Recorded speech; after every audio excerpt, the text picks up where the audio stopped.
The morning sun streamed through the blinds, painting stripes of light across Raj's face as he sat at his mother's bedside.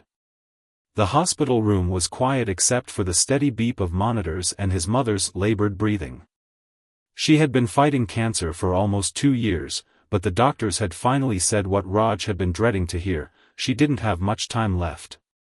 Raj held his mother's thin hand, remembering how those same hands had once braided his sister's hair, cooked countless meals, and wiped away his tears when he was young.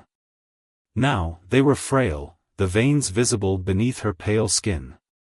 "Raj," his mother whispered, her voice barely audible. Her eyes fluttered open, finding his face in the dimly lit room. "I'm here, Ma," Raj said, squeezing her hand gently. She smiled weakly. "In my jewelry box, there's a key." She paused, catching her breath. "Promise me you'll use it, after I'm gone." Raj frowned, confused. "A key? What does it open?" But his mother's eyes had closed again, and she drifted back to sleep. Raj sat there, puzzled, wondering what she meant. What key? And what did it unlock? He'd never seen his mother with any mysterious keys before. 3 weeks later, Raj stood in the rain as they lowered his mother's casket into the ground. His sister Priya stood beside him, her face hidden behind dark sunglasses despite the cloudy day. Their relatives and friends huddled under black umbrellas, murmuring condolences as they passed. The days after the funeral blurred together. Raj took time off work to help Priya sort through their mother's belongings. Their childhood home, once warm and vibrant with their mother's presence, now felt hollow and silent. "We should go through Ma's room tomorrow," Priya said one evening, her voice heavy with grief. "I've been putting it off, but we need to do it eventually." Raj nodded, remembering his mother's words about the key. He hadn't mentioned it to Priya yet, unsure if it was important or just the confused rambling of someone on heavy medication. The next morning, they started with their mother's closet. Every piece of clothing they folded brought a fresh wave of memories: the blue sweater she wore every Christmas, the floral dress from Priya's graduation, the worn cardigan that always smelled like her perfume. By afternoon, they had moved on to her dresser. In the top drawer, nestled among scarves and handkerchiefs, sat a small wooden jewelry box. Raj's heart quickened as he reached for it, remembering his mother's words. "I remember this," Priya said, running her fingers over the carved lid. "Ma kept her special jewelry in here, grandmother's earrings, her wedding necklace." Raj opened the box slowly. Inside were familiar pieces: the gold necklace their father had given their mother on their wedding day, pearl earrings, a few rings. But as he lifted the velvet lining, he felt something underneath. A small brass key, old and slightly tarnished, was taped to the bottom of the box. "What's that?" Priya asked, peering over his shoulder. Raj carefully removed the key. "Ma mentioned a key before she passed. She said I should use it after she was gone." Priya frowned. "What does it open?" "I don't know," Raj admitted. "She fell asleep before she could tell me." They both stared at the key. It was small, possibly for a padlock or a small cabinet. "Maybe it's for a safety deposit box," Priya suggested. "Or a locker somewhere." Raj turned the key over in his palm. "Maybe. But wouldn't she have mentioned that before? And why keep it hidden?"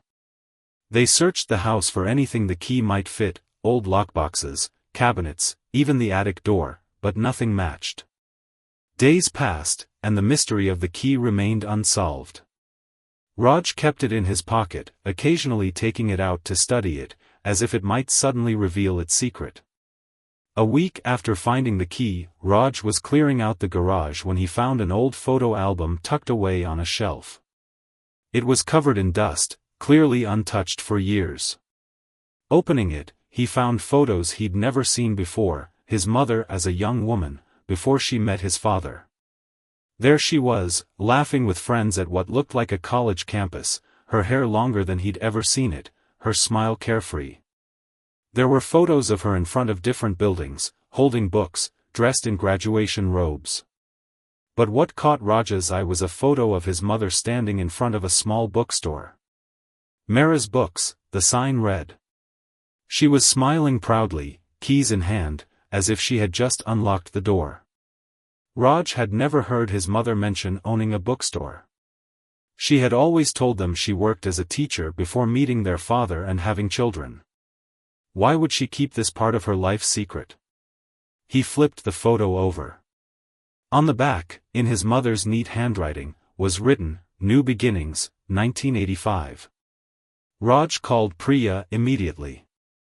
"I think I found something about the key," he said when she answered. "Did Ma ever mention owning a bookstore to you?" "A bookstore?" Priya sounded surprised. "No, never." "What are you talking about?" Raj explained about the photo album and the picture of their mother with the bookstore. "The key has to be connected to this somehow," he said. "I'm going to try to find out if this place still exists." After hanging up, Raj searched online for Mera's Books. To his surprise, he found it, a small bookstore across town, in an area he rarely visited. According to the website, it had been in business since 1985 but was currently closed indefinitely. The next morning, Raj drove to the address listed on the website.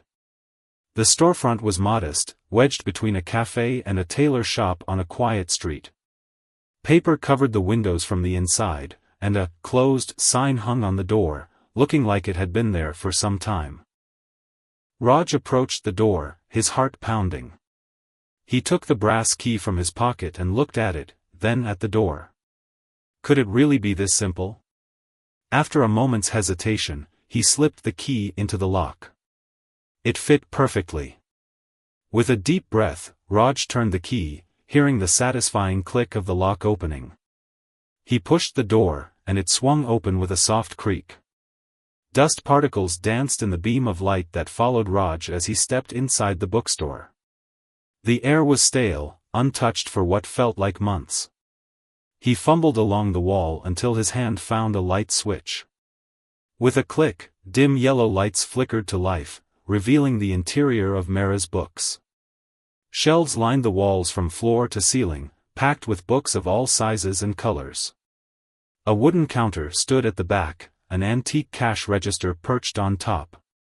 Everything was covered in a thin layer of dust, but otherwise, the place looked as if someone had simply stepped out for lunch and never returned. Raj moved slowly through the narrow aisles, running his fingers along the spines of books.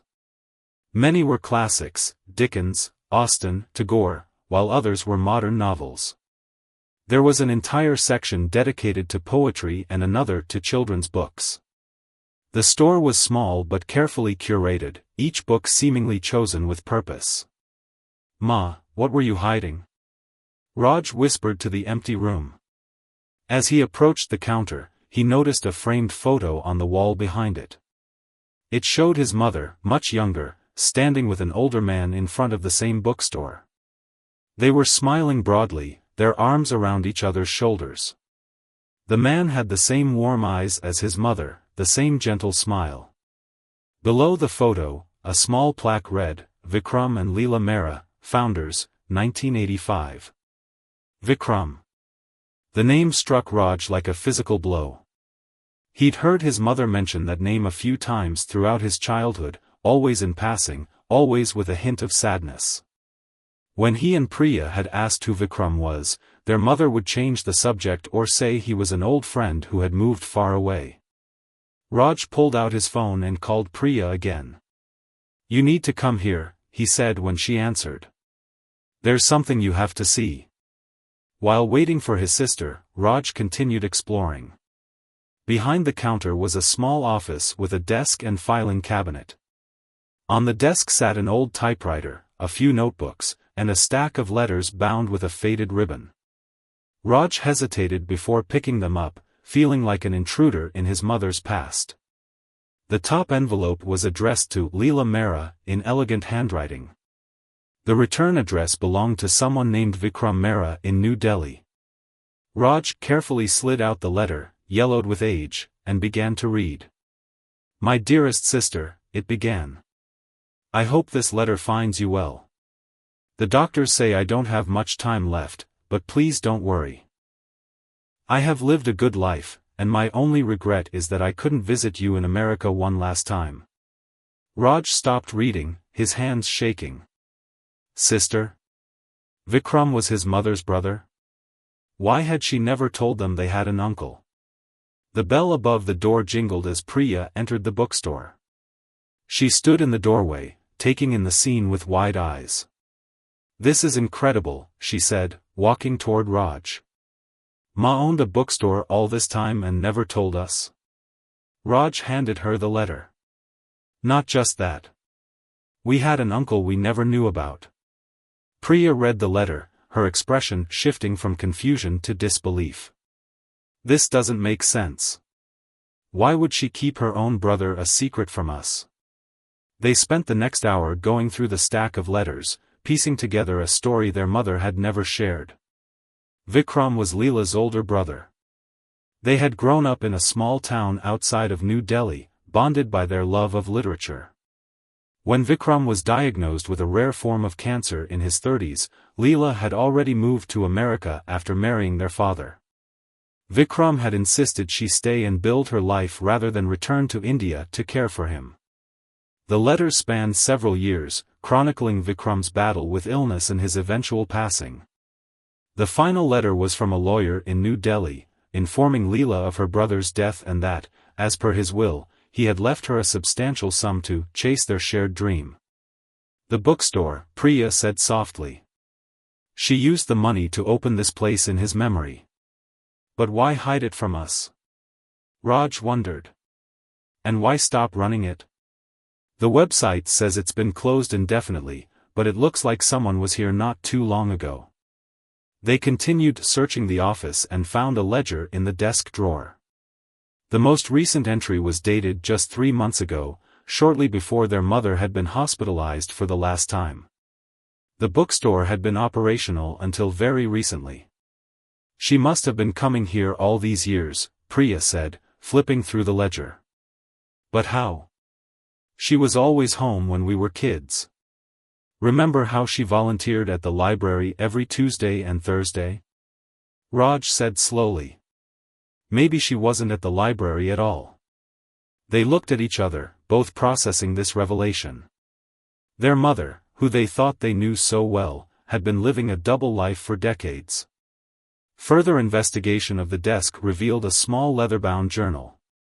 Inside, in their mother's handwriting, were what appeared to be personal reflections. Raj read the most recent entry aloud. "The doctors say the cancer has spread. I don't have much time left. I've decided to tell Raj and Priya about the store after I'm gone. This place has been my sanctuary, my connection to Vikram, for all these years. I couldn't bear to share it while I was alive, the grief was too raw, the memories too precious. But they deserve to know about their uncle, about this part of their heritage. I hope they understand why I kept it separate from our home life. Some wounds never fully heal, and speaking Vikram's name out loud still hurts too much. The key will lead them here, and then they can decide what to do with our little haven of books."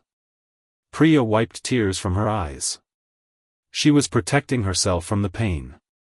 "And now she's sharing it with us," Raj added, his voice thick with emotion. As they continued exploring, Raj noticed a small door at the back of the office. It was almost hidden behind a bookshelf, easy to miss unless you were looking carefully. Unlike the rest of the store, this door had a shiny new padlock.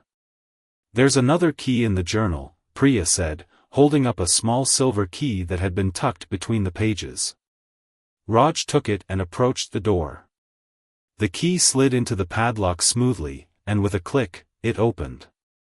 He removed the lock and slowly pushed open the door, revealing a small, windowless room that made both siblings gasp in surprise. The hidden room was small but carefully arranged, its walls painted a soft blue that reminded Raj of the color his mother had chosen for their childhood bedroom. Unlike the rest of the bookstore, this space was immaculately clean, as if someone had been tending to it regularly. At the center of the room stood a large wooden trunk, polished and gleaming under the single overhead light.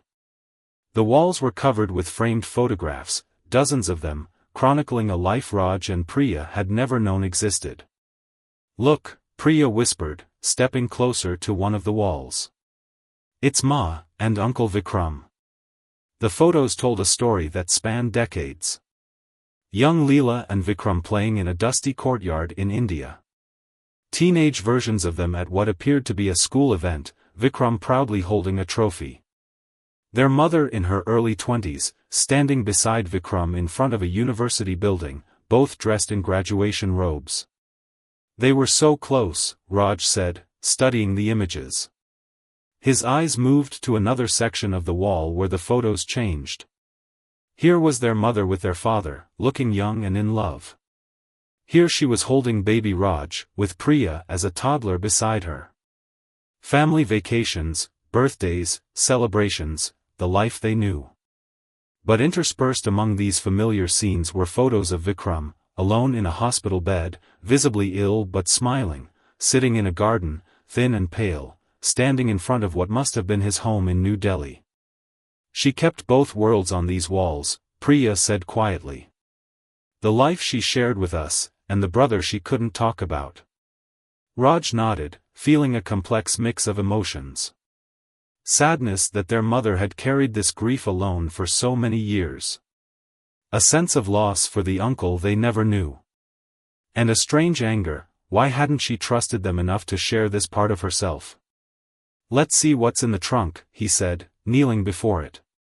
There was no lock, just a simple brass latch. He lifted the heavy lid slowly. Inside were treasures from another life. Stacks of books with handwritten notes in the margins. Old journals filled with entries in both English and Hindi. A small wooden box containing what looked like childhood keepsakes, colored stones, dried flowers, old coins. Several photo albums. And at the very bottom, wrapped carefully in silk, a manuscript. Raj lifted it out gently. The title page read "Between Two Worlds" by Leela Mehra. "Ma wrote a book?" Priya's voice was filled with wonder. "Did you know about this?" Raj shook his head, equally stunned. Their mother had always loved reading, had always encouraged their own love of books, but she had never mentioned writing one herself. They sat together on the floor of the small room and began to read.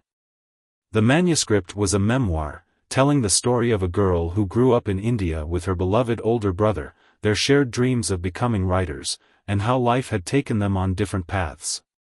It chronicled their separation when Leela moved to America, their promise to open a bookstore together someday, and the devastating news of Vikram's illness. The prose was beautiful, raw with emotion yet restrained in the way their mother had always been. As they read further, they discovered that after Vikram's death, Leela had opened the bookstore in his memory, splitting her life between her family at home and this sanctuary where she could feel close to her brother. "Listen to this part," Priya said, reading aloud from the manuscript. "The hardest decision I ever made was to keep these two halves of my heart separate. My children filled my days with joy, gave me reason to move forward when grief threatened to pull me under. But Vikram's absence left a void that nothing could fill. In the bookstore, surrounded by the stories we both loved, I could speak to him, feel him near me. I feared that bringing my children into this space would somehow dilute its magic, would force me to explain a pain I wasn't ready to share. So I created boundaries, built walls between my worlds.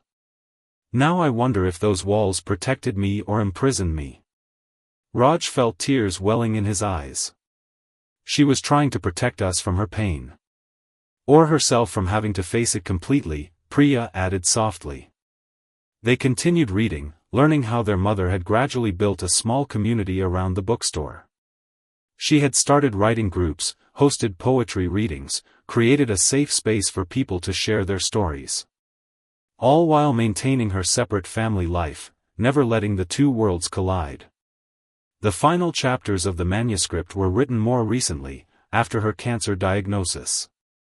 She wrote about her regrets, her fear of leaving her children, her uncertainty about what to do with the bookstore and all the secrets it contained.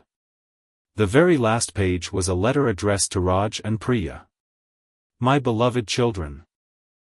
If you are reading this, then you have found my key and followed it to the bookstore. I'm sorry for keeping this part of myself hidden from you. It wasn't because I didn't trust you or love you enough to share it. It was because grief changes us in ways we cannot control, and Vikram's death broke something in me that I never fully knew how to repair. This store was my healing, my tribute to him and the dreams we shared. Over the years, it became more than that.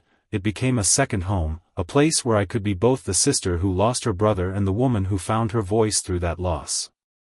I've spent months wondering what to do with all of this once I'm gone. Should I sell the store? Close it forever? In the end, I decided that the choice should be yours. This legacy belongs to you now, to do with as you see fit. The store has been profitable all these years. You'll find the financial records in the filing cabinet, and I've set aside funds for its maintenance for at least another year. Whether you choose to keep it running, sell it, or close its doors, know that I will understand. But before you decide, I ask only that you spend some time here. Get to know the place that held half my heart for all these years. Perhaps you'll find, as I did, that there is healing in these shelves, in the stories they contain. I love you both more than words can say, even the words in all these books combined. Always. Ma.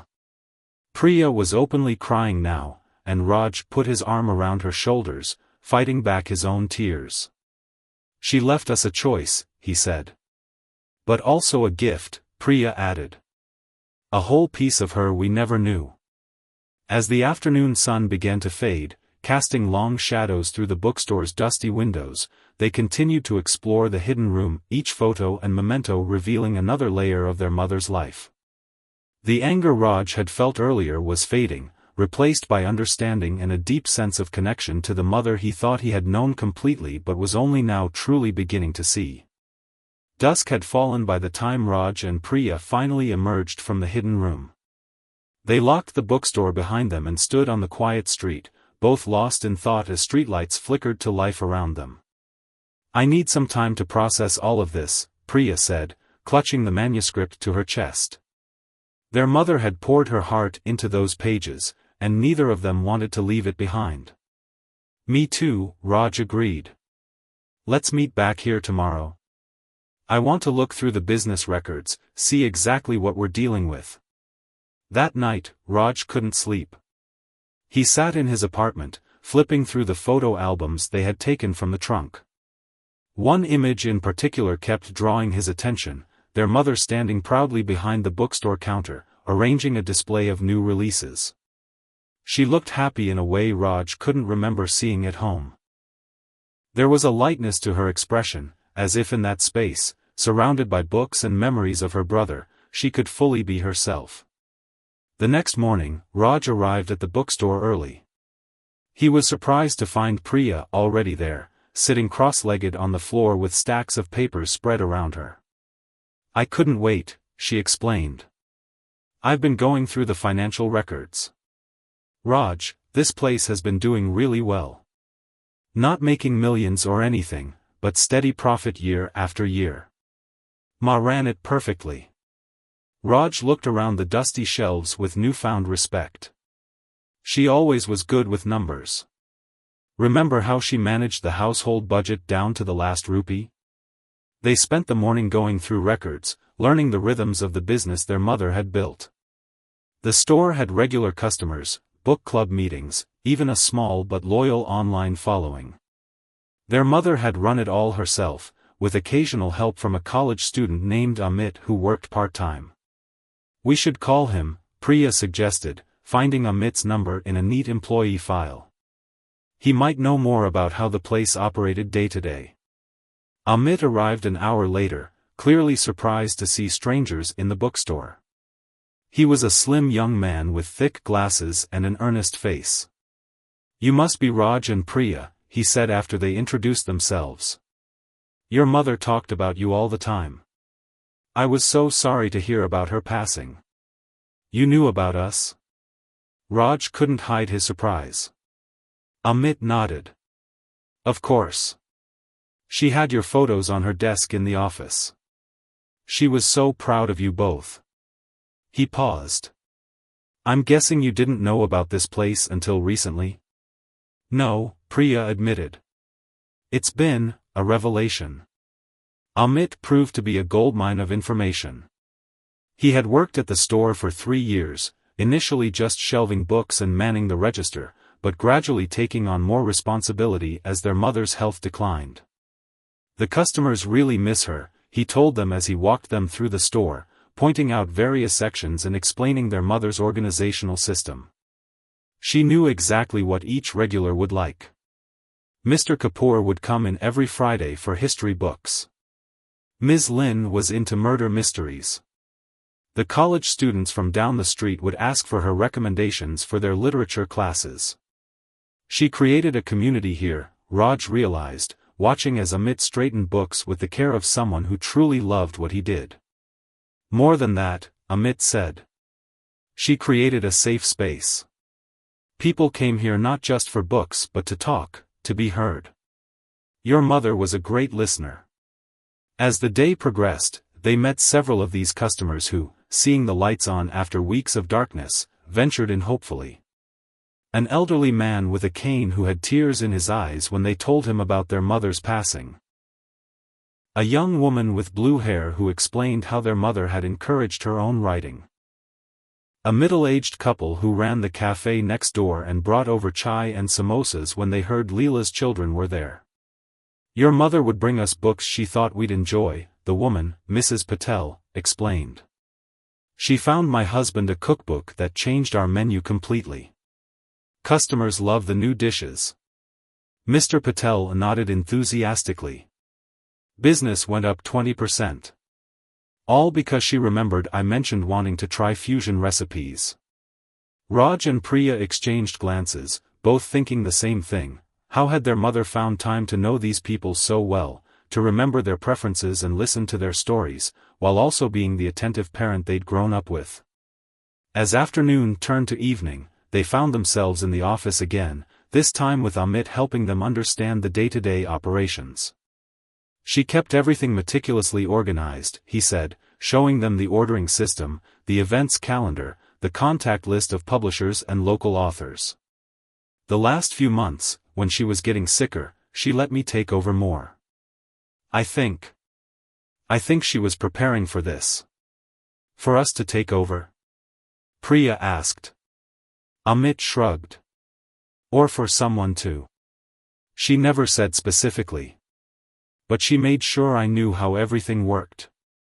After Amit left, promising to return the next day, Raj and Priya sat in silence for a long moment.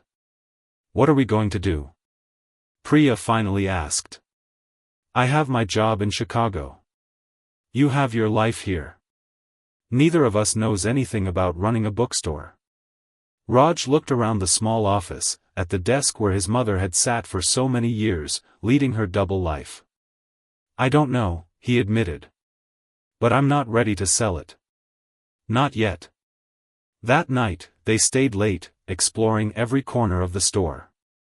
They found notebooks filled with their mother's elegant handwriting, book recommendations, thoughts on new releases, ideas for store events.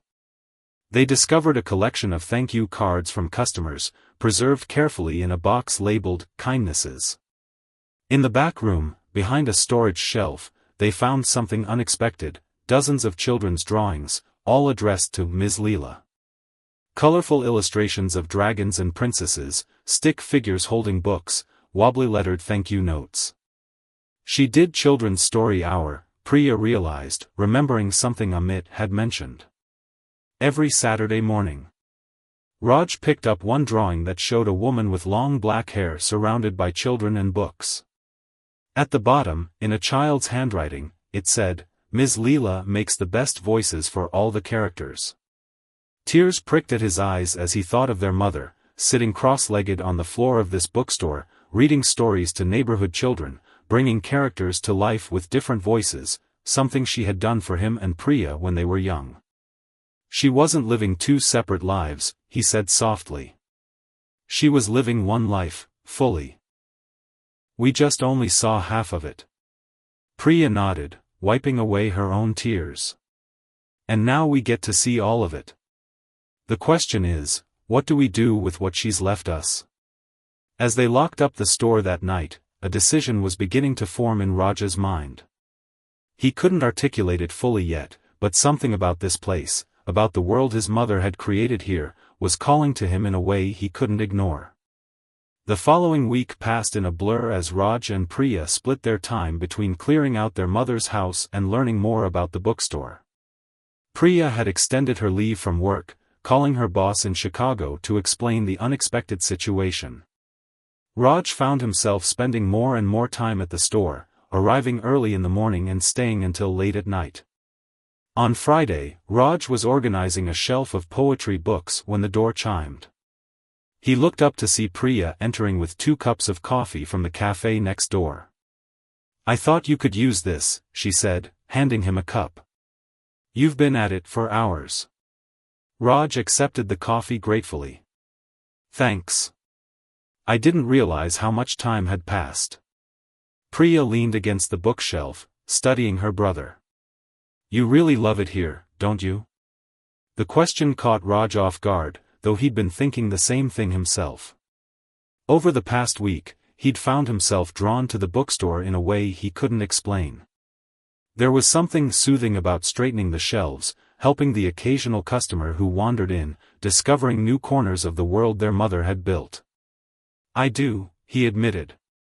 "It feels right being here." "I've been watching you," Priya said. "You light up when you talk about the books, just like Ma used to. Yesterday, when you helped that college student find research materials, you had the same look on your face that Ma had in those photos from the hidden room." Raj hadn't realized it was so obvious. He'd spent 15 years working in corporate marketing, building campaigns for products he didn't care about. The bookstore was different.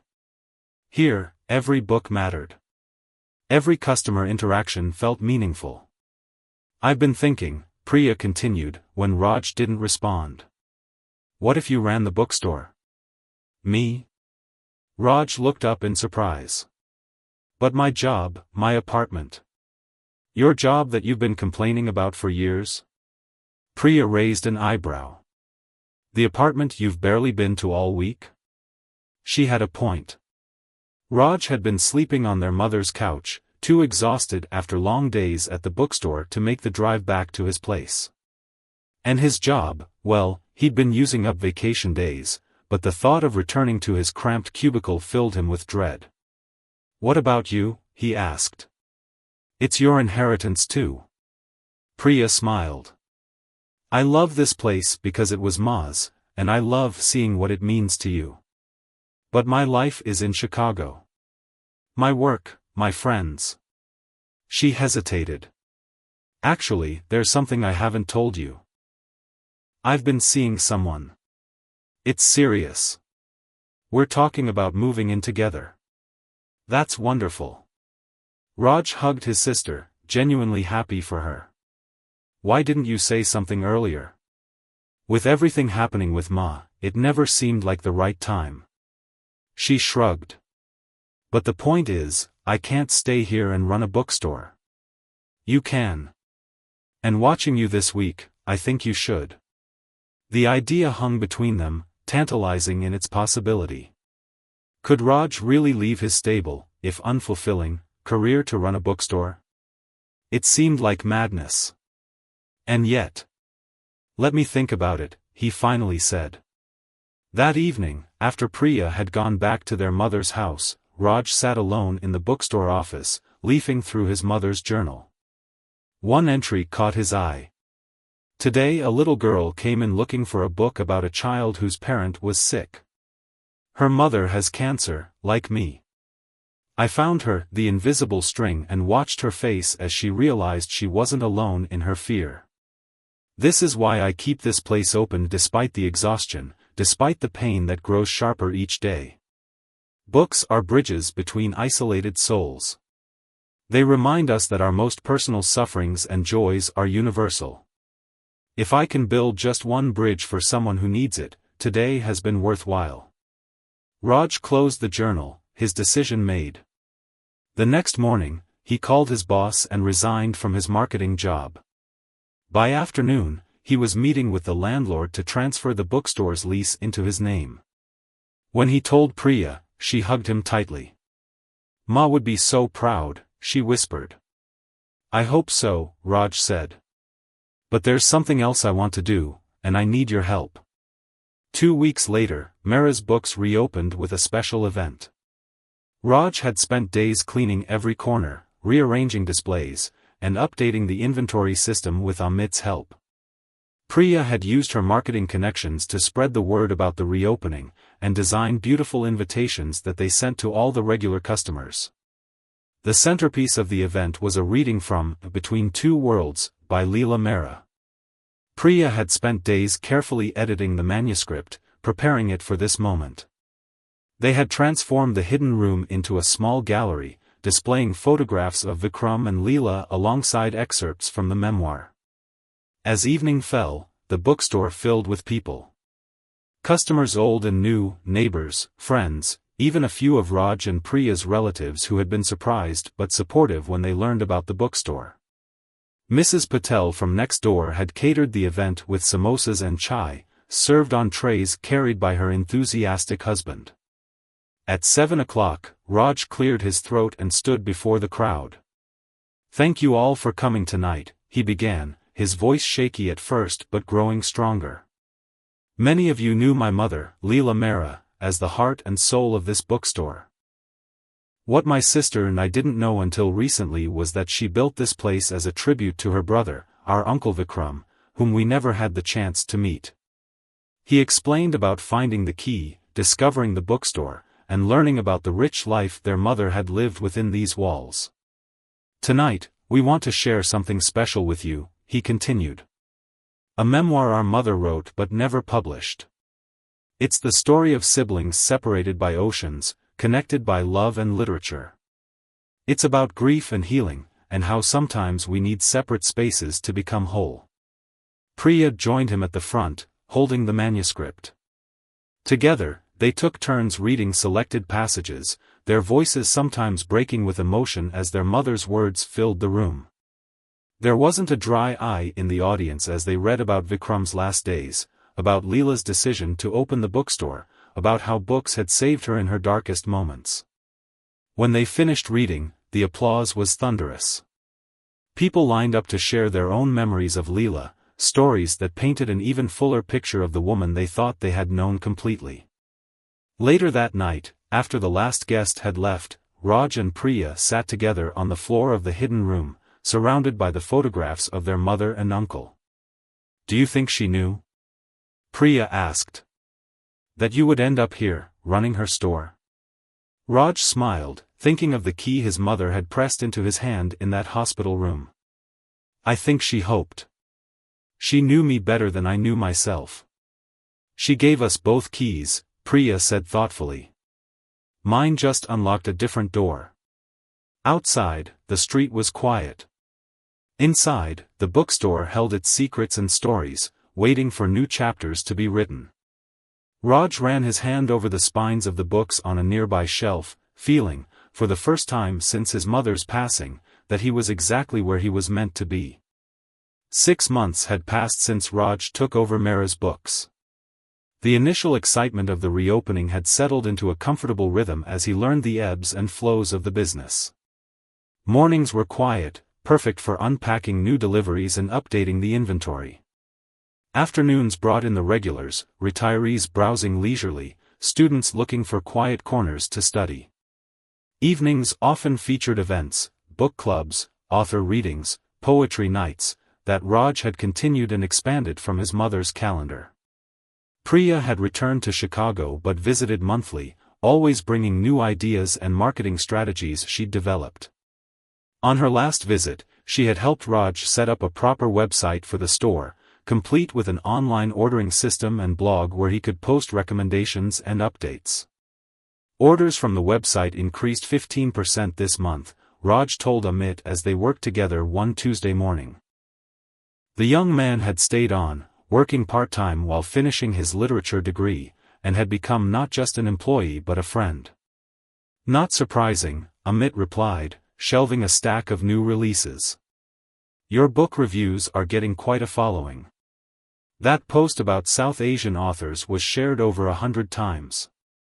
Raj smiled, remembering how nervous he'd been about writing his first blog post. Now, sharing his thoughts about books felt as natural as breathing. He'd discovered a voice he never knew he had, one that reminded him increasingly of his mother's writing, thoughtful, passionate, alive with the joy of stories. The bell above the door jingled, and Raj looked up to see Mr. Kapoor, one of his most loyal customers, entering with unusual urgency in his normally deliberate steps. Raj, my boy, the elderly man called, waving a newspaper. Have you seen this?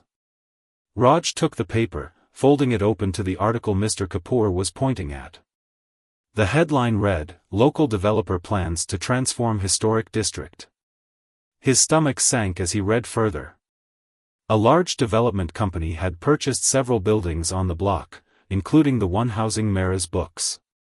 They planned to demolish the existing structures and build a modern retail complex with chain stores and luxury apartments above. They can't do this, Amit said, reading over Raj's shoulder. This whole street is full of independent businesses.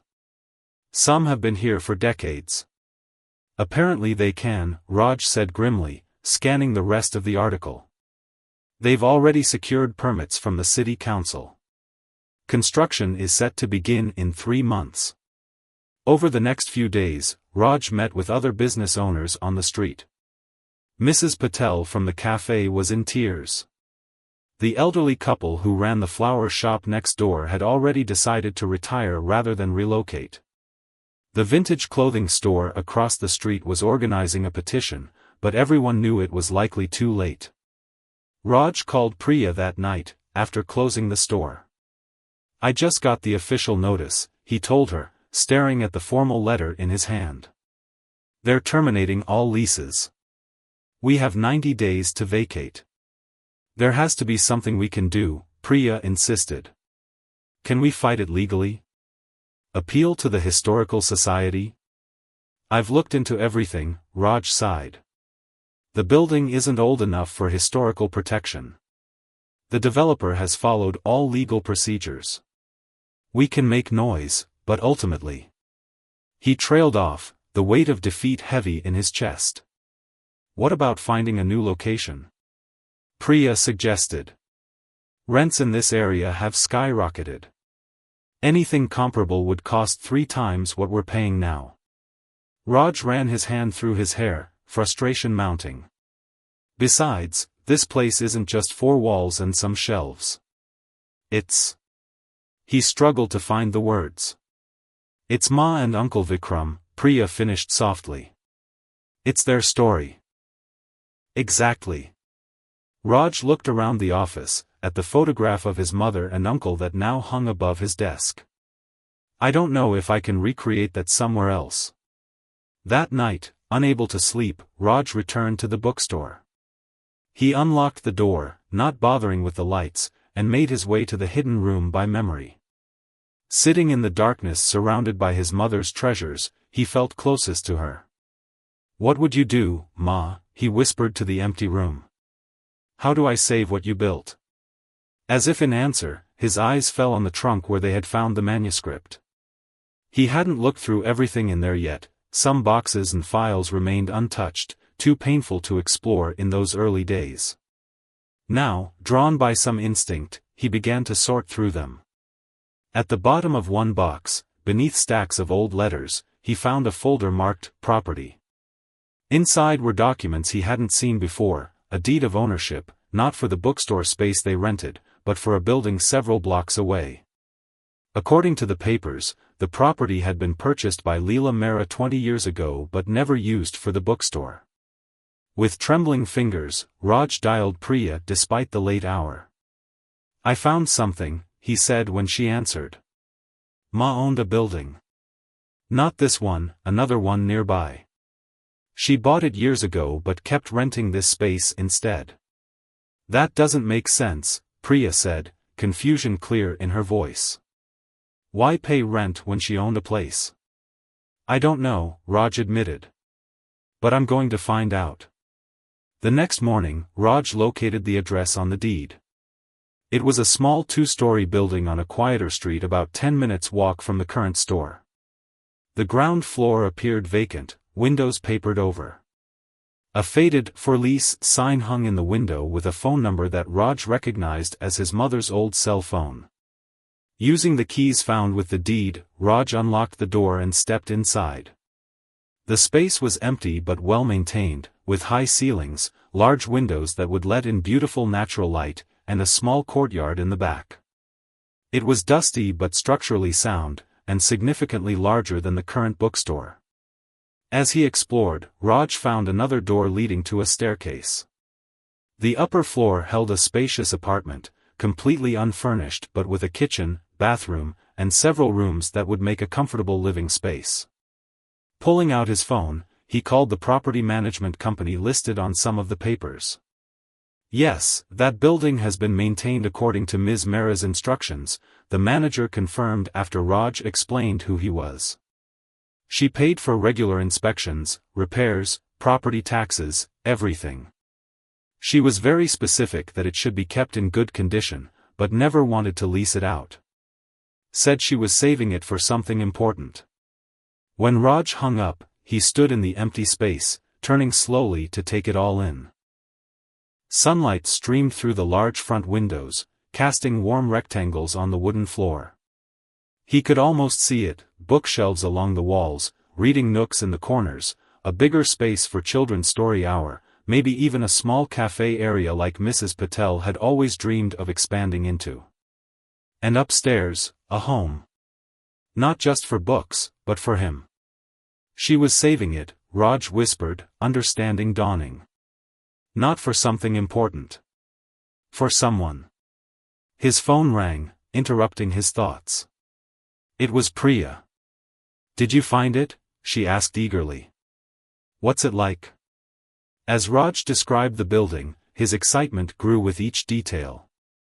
The space wasn't just a replacement for the bookstore, it was an upgrade, an expansion, a new chapter. It's almost like she knew, Priya said, wonder in her voice. Like she was planning for this exact situation. Raj thought about the mother he was still getting to know through her writings, her business decisions, her carefully preserved memories. Perhaps she had known, with the wisdom that seemed to guide all her choices, that someday her son would need not just a key to unlock a door, but a foundation on which to build a future. The grand reopening of Mehra's Books at its new location was scheduled for exactly 1 year after Raj had first used his mother's key to unlock the original store. The timing felt right, a full-circle moment that honored both what had been and what was to come. The past 3 months had been a whirlwind of activity. Once Raj made the decision to move the bookstore to his mother's building, everything had fallen into place with a synchronicity that felt almost magical. The renovations had gone smoothly, contractors finding the structure to be in excellent condition thanks to his mother's careful maintenance over the years. Priya had flown in from Chicago for 2 weeks to help with the layout and design. She had a natural eye for spaces, suggesting curved shelves along the walls, cozy reading nooks with soft lighting, and a children's corner with low tables and colorful cushions.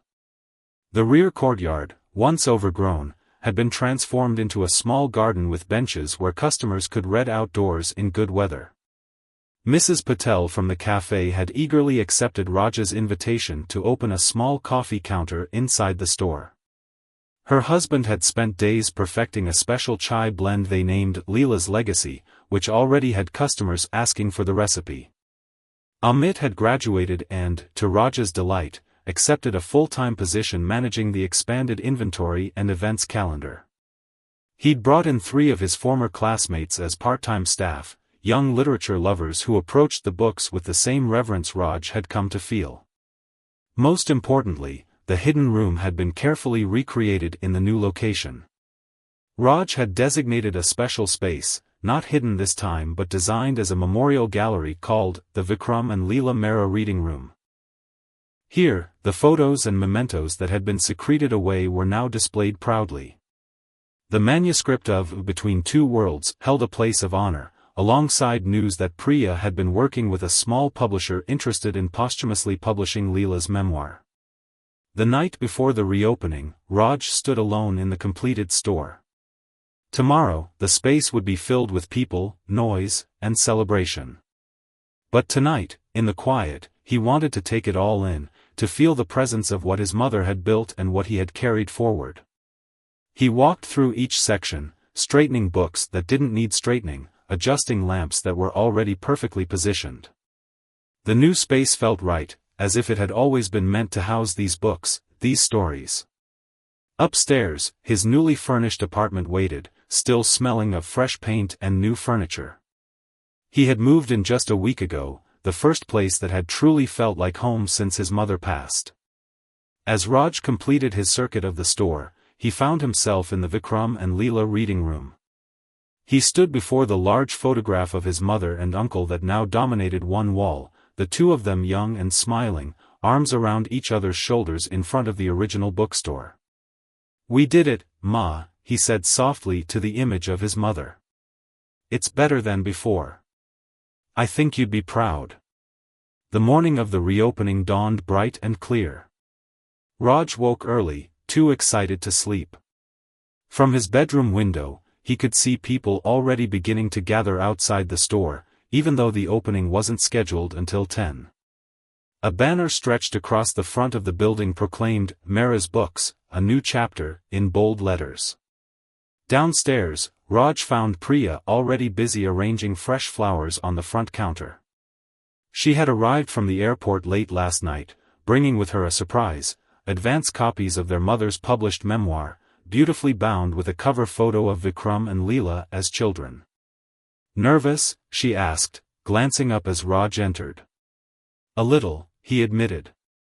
"But mostly excited. It feels right, doesn't it?"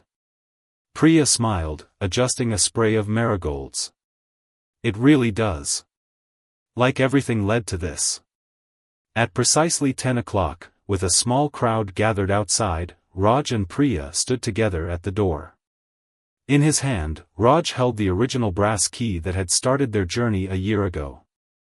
Though the new store had modern locks, he had asked the locksmith to modify one door to accept this key as well, a symbolic link between past and present. "Ready?" he asked his sister. Priya squeezed his hand. "Ready." Together, they inserted the key and turned it. As the lock clicked open, a cheer went up from the waiting crowd. The day passed in a blur of activity. Former customers from the old location marveled at the expanded space. New visitors explored the shelves with wonder. Children sprawled on cushions in the reading corner while parents browsed nearby. The cafe counter stayed busy, the aroma of chai and coffee mingling with the scent of new books. In the afternoon, they held a special event in the Vikram and Leela reading room. Raj and Priya took turns reading selected passages from the published memoir, now titled The Key, a story of siblings, secrets, and second chances. The room was packed, with people spilling out into the main store, listening in reverent silence as Leela's words brought her brother back to life. As evening approached, the crowd thinned, leaving just a few browsers and the staff. Priya found Raj sitting quietly in one of the reading nooks, watching the last rays of sunlight filter through the large windows. "What are you thinking about?" she asked, joining him. "Everything," he replied. "How different my life is now compared to a year ago. How one small key changed everything."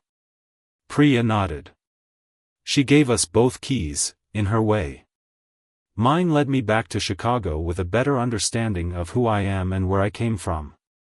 Yours led you here." "I keep wondering if she planned it all," Raj mused. "The separate building, the manuscript, the key. Did she somehow know what would happen?" "I don't think she knew exactly," Priya said thoughtfully. "But I think she understood possibilities. She created options, left doors that could be opened when the time was right. As darkness fell, they closed the store together. The last customer, a young woman who had been browsing for hours, approached the counter with a stack of books. "I've never been in here before," she said shyly as Raj rang up her purchases. "It's beautiful." "Thank you," Raj replied. "Is there something specific you're interested in? I might be able to recommend other titles." The woman hesitated. "Actually, I write a little myself. Poetry, mostly. I saw you have an open mic night scheduled for next week. You should definitely come," Raj encouraged her. "My mother always believed that bookstores should be places where new voices could be heard, where stories could be shared." After she left, Raj and Priya stood in the empty store, arms around each other's shoulders, mirroring the pose of their mother and uncle in the large photograph. "She'd love this," Priya said softly. "All of it." Raj nodded, feeling a sense of peace settle over him. The grief of losing his mother would never completely disappear, but it had transformed into something else, a driving purpose, a connection to something larger than himself. Through her key, her bookstore, her words, Leela had given her children not just a business or a building, but a legacy of love, literature, and the courage to embrace second chances. As they walked together toward the door, Raj's hand automatically reached for the key in his pocket, the small piece of metal that had started everything.